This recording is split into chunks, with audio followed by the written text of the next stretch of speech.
Hola, bienvenidos, bienvenidas a la serie de microvídeos sobre aprendizaje y condicionamiento, conceptos básicos. Hoy vamos a hablar de los contenidos del aprendizaje instrumental. Recordemos que en una situación típica de condicionamiento instrumental tenemos tres elementos. La respuesta que emite el individuo, que emite el organismo, la consecuencia que sigue a esa respuesta que emite el individuo y el estímulo discriminativo en presencia del cual la respuesta va o no seguida por la consecuencia. Esos tres elementos pueden asociarse entre sí de distintas maneras. El organismo puede establecer una asociación entre el estímulo y la consecuencia. Puede establecer la asociación que diríamos es más natural, aprender que la respuesta va seguida por la consecuencia, porque cuando hablamos de los contenidos del condicionamiento instrumental, de lo que estamos hablando en realidad es de ¿qué se queda en la cabeza del sujeto? Permitidme la ligereza. ¿Qué lleva el sujeto en la cabeza que explica que dé la respuesta de condicionamiento instrumental? En algunos casos sí y en otros no. Como digo, la respuesta más natural es que, o la más coloquial, es que el sujeto establece una relación entre la respuesta y la consecuencia, aprendiendo que si emito la respuesta, recibo esta consecuencia. Pero hay otra serie de relaciones que se pueden establecer, como también, aparte de la de entre el estímulo y la consecuencia, entre el estímulo y la respuesta, o también, ¿por qué no?, una asociación jerárquica en la que la relación respuesta-consecuencia esté basada en la presencia del estímulo discriminativo.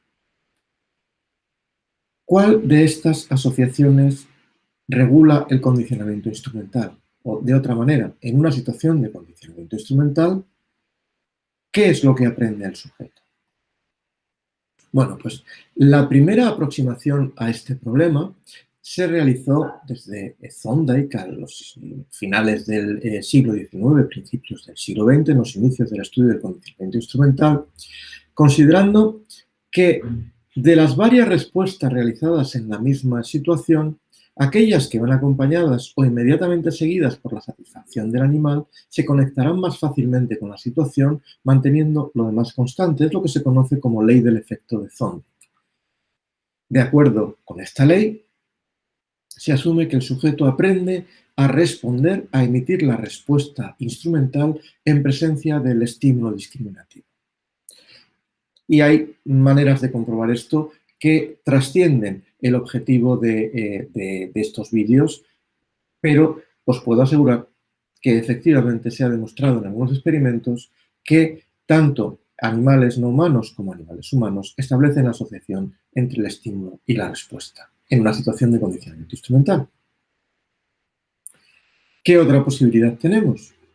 Podría establecerse la asociación entre el estímulo y la consecuencia. Una asociación que sale del condicionamiento instrumental, es una asociación típicamente de condicionamiento clásico.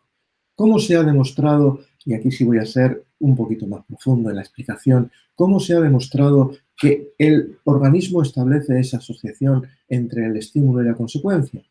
Pues mediante una técnica de la que ya hemos hablado en alguna ocasión y de la que hablaremos también en el futuro, la prueba de transferencia, y vamos a tomar como ejemplo un estudio realizado por Colville y Scorla en 1988. No el estudio en concreto, pero sí lo vamos a tomar como motivación o como elemento en el que basamos nuestra explicación.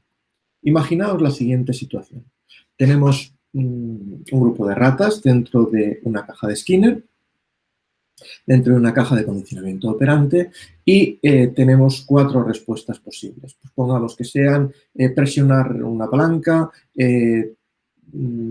golpear con la nariz en un panel, tirar de una cadena y tirar hacia arriba de una palanca que parece como tirar de un freno de mano de un coche clásico. Esas son nuestras 4 respuestas que voy a llamar R1, R2, R3 y R4. Y tenemos 2 tipos de consecuencias. Una es agua azucarada y la otra son bolitas de comida, que van a ser el más y el asterisco. Muy bien.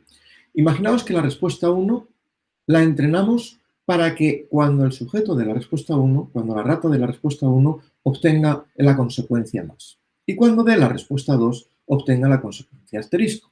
De tal manera que despertamos en el animal, que conseguimos que el animal se dirija a realizar la respuesta 1 para obtener la consecuencia más y a realizar la respuesta 2 para obtener la consecuencia asterisco. Por ejemplo, tira de la cadena para conseguir el agua y tira azucarada y tira y presiona la palanca para conseguir el alimento, para conseguir las bolitas de comida, los pellets. Durante una segunda fase, lo que hacemos es asociar la respuesta R3 con el más, es decir, con la misma consecuencia que tenía la respuesta 1 y asociar la respuesta 4 con la misma consecuencia que tenía la respuesta 2. Pero estas consecuencias solo aparecen en el caso de la respuesta 3 cuando está presente el estímulo A, imaginaos una luz, y en el caso de la respuesta 4 cuando está presente el estímulo B, imaginaos un sonido. Durante la prueba final, que es la parte interesante, lo que hacemos es darle a la rata la oportunidad de realizar la respuesta, de escoger entre la respuesta R1 y R2 en presencia y en ausencia de los estímulos A y B. Recordemos que el estímulo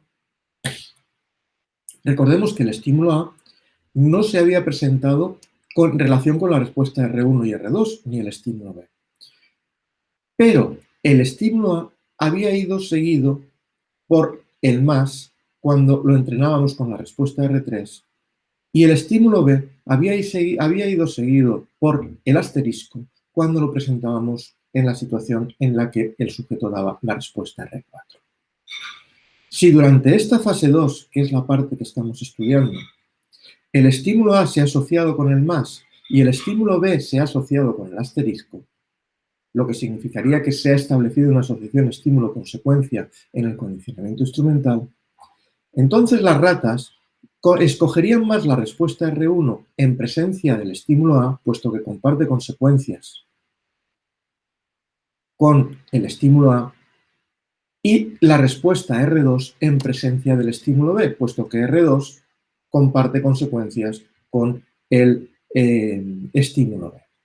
¿Qué es lo que encontraron? Pues lo que encontraron es que en ausencia de estímulo discriminativo, cuando no estaba presente ni A ni B, las ratas escogían realizar la respuesta 1 y la respuesta 2 al mismo nivel, de la misma manera. Sin embargo, cuando estaba presente el estímulo A o el estímulo B, lo que hacían era escoger preferentemente aquella respuesta que coincidía en la consecuencia con el estímulo presente, R1 en presencia de A y R2 en presencia de B, con respecto a la respuesta que no coincidía en la consecuencia con el estímulo presente. Esto demuestra que en la situación de condicionamiento instrumental, aparte de otras asociaciones que pudieran establecer, también establecían la asociación estímulo-consecuencia. Os presento esto simplemente para daros una idea de la complejidad que tiene determinar elementos tan aparentemente simples como qué aprende el sujeto cuando solo tenemos 3 elementos disponibles. No es nada sencillo diferenciar el aprendizaje de uno del aprendizaje de otro. Vamos a lo que uno consideraría más natural para el condicionamiento instrumental. ¿Cómo demostramos que existe una asociación entre la respuesta y la consecuencia? Y no basta con decir que es obvio, porque las cosas obvias no suelen ser casi nunca verdad. O no necesariamente. Y es necesario, imprescindible en ciencia, demostrar lo obvio y demostrar que eso obvio es real y existe.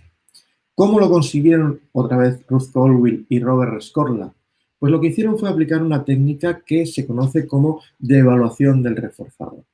Si una vez establecida el aprendizaje instrumental, en la que, por ejemplo, volviendo al ejemplo anterior, tenemos a una rata presionando una palanca en una caja de Skinner para conseguir una bolita de comida en presencia de un sonido, si una vez que la rata realiza la respuesta de manera regular en esas condiciones y obtiene la consecuencia en presencia del sonido, si después, posteriormente, le quitamos valor a la comida, emparejándola, por ejemplo, con un valor o con un malestar gastrointestinal, de tal manera que la comida le produce náuseas a la rata, ya no quiere la comida. ¿Qué ocurrirá si la rata ha aprendido que la respuesta de presionar la palanca va seguida del alimento que ahora no tiene valor? Pues que dejará de dar la respuesta. Y efectivamente eso es lo que ocurre. Deja de dar la respuesta, pero ojo, no deja de dar la respuesta del todo, indicando que hay alguna cosa más que anima al individuo, a que anima a la rata a seguir respondiendo. Pero sí es evidente que también aprende una asociación entre la respuesta y la consecuencia a partir de estas pruebas que realiza Colby. Y si esto era complicado, demostrar la asociación jerárquica aislándola del resto es aún más complicado. Esta idea fue desarrollada tanto por Skinner, por Ruth Colville y por muchas otras personas, incluido nuestro grupo de investigación en la Universidad de Jaén, y hay resultados que son difíciles de explicar si no se toma en cuenta que las ratas y los seres humanos también establecemos una relación jerárquica en la que la asociación respuesta-consecuencia depende de la presencia o ausencia del estímulo discriminativo. Pero, vuelvo a insistir, no es el objetivo de estos microvídeos profundizar tan en detalle en cómo se demuestran estas asociaciones. Ya os he dado el ejemplo de cómo se demuestra en detalle la asociación estímulo-consecuencia en el condicionamiento instrumental. Y aquí ya nos quedaremos diciendo que en cualquier situación de condicionamiento instrumental, el individuo normalmente establece todas las asociaciones posibles y el que se manifieste una u otra va a depender en muchos casos, como en otras situaciones de aprendizaje, de las posibilidades que dé la situación más que de las competencias o capacidades del individuo. Y aquí termino. Confío en que este microvídeo os vuelva a resultar útil y en cualquier caso, si así lo deseáis, nos vemos en la próxima. Muchas gracias por vuestra atención.